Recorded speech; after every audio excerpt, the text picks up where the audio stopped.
जहां पंजाब, सिंध और बलूचिस्तान के सरहदें दरिया सिंध के बहने वाले साहिलों के साथ मिलती है, वहां एक ऐसी जगह भी है जहां कानून का कोई वजूद नहीं। दलदल, नदियाँ और जंगलात से भरे ये इलाका सिर्फ एक नाम से जाना जाता कि कैसे दरिया के किनारे रहने वाले आम लोग एक ऐसे ऑर्गेनाइज क्राइम नेटवर्क में बदल गए जो हर साल अगवा बराए तावान की मद में 1 अरब से ज़्यादा रुपये की रेवेन्यू जनरेट करता है। डाकुओं के पास ऐसे जदीद हथियार मौजूद हैं जो अक्सर लोकल पुलिस वालों के पास भी नहीं होते। ये डाकू कत्ल व गारत, किडनैपिंग और डकैती के जरिए पैसे लेकर इस पूरे इलाके पर हुकूमत करती है। डाकू थे, इन्होंने हमें रोका है। चलती हुई बस के बिल्कुल सामने आ गए थे ये लोग, वेपन्स थे इनके पास, फिर इन्होंने फायर किए बस के ऊपर।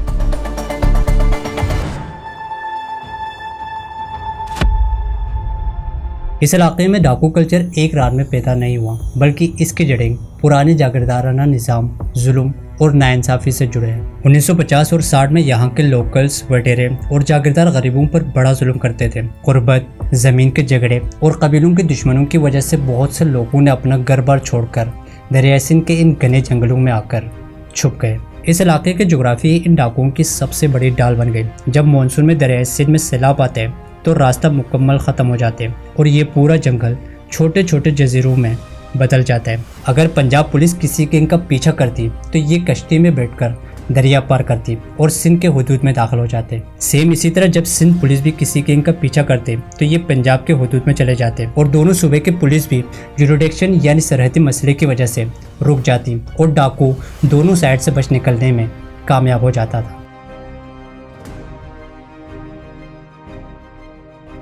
वक़्त गुजरती गई और ये आम सा चोर बड़े बड़े क्रिमिनल एम्पायर बन गए।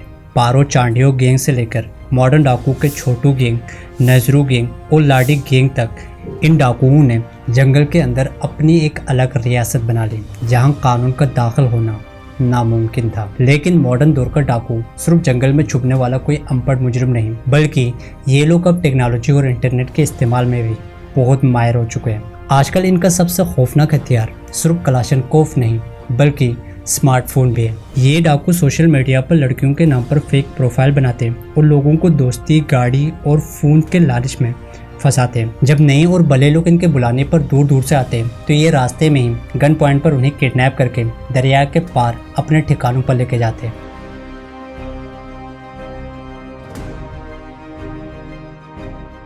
ये डाकू पहले ज़हनी तौर पर मावि के ख़ानदान वालों को तोड़ते हैं। तशद्दुद की लाइव वीडियो बनाकर घर वालों को भेजी जाती है ताकि तावान जल्दी हासिल किया जा सके और जो गरीब तावान नहीं दे पाते उन्हें बेदर्दी से कत्ल करके उनकी लाशों को दरिया के पानी में या झाड़ियों में फेंक दी जाती है। 2023 तक आते आते ये सिचुएशन बहुत ज़्यादा क्रिटिकल हो चुकी थी। किडनैपिंग केसेस बढ़ रहे थे और कच्चे के डाकू ओपनली गवर्नमेंट को चैलेंज कर रही थी।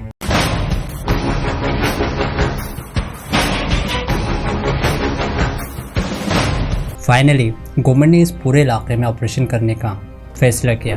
पंजाब पुलिस, सिंध पुलिस और पाकिस्तान रेंजर्स ने मिलकर कच्चे की तारीख का सबसे बड़ा जॉइंट ऑपरेशन में हिस्सा लिया। उस ग्रैंड ऑपरेशन में 11,000 personal, elite force, special unit, sniper और हैवी वेपन्स को इस इलाके में डिप्लॉय किया गया। ऑपरेशन का मकसद सिर्फ डाकुओं को मारना नहीं था, बल्कि कच्चे में स्टेट का कंट्रोल वापस लाना था। नो ऑपरेशन जैसे शुरू हुआ, कच्चे के डाकुओं ने भी जवाब देना शुरू किया। पंजाब पुलिस के कन्वॉय पर हमला किए गए। पूरे जंगल में गोलियों की आवाज़ें सुनाई देने लगी।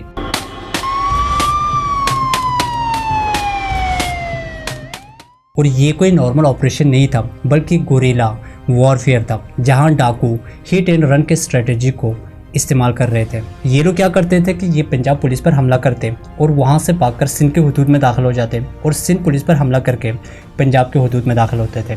इसीलिए गवर्नमेंट ऑफ पाकिस्तान को जॉइंट ऑपरेशन करने की ज़रूरत पड़ी। ऑपरेशन के दौरान डाकुओं ने कश्मीर के अंदर जितने भी पुलिस चेक पोस्ट बने हुए थे उन सब पर अचानक हमला किए, जिसकी वजह से कई पुलिस वालों की जानें भी चली गई। लेकिन इसके बावजूद भी ऑपरेशन नहीं रुका।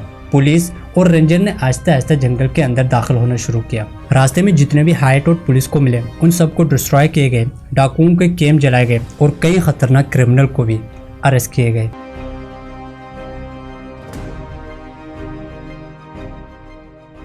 2023 का ये ऑपरेशन कच्चे की तारीख का सबसे बड़ा क्रैकडाउन था, लेकिन यहाँ जंग आज भी पूरी तरह ख़त्म नहीं हुई। आज भी कई गैंग्स इस एरिया में एक्टिव है।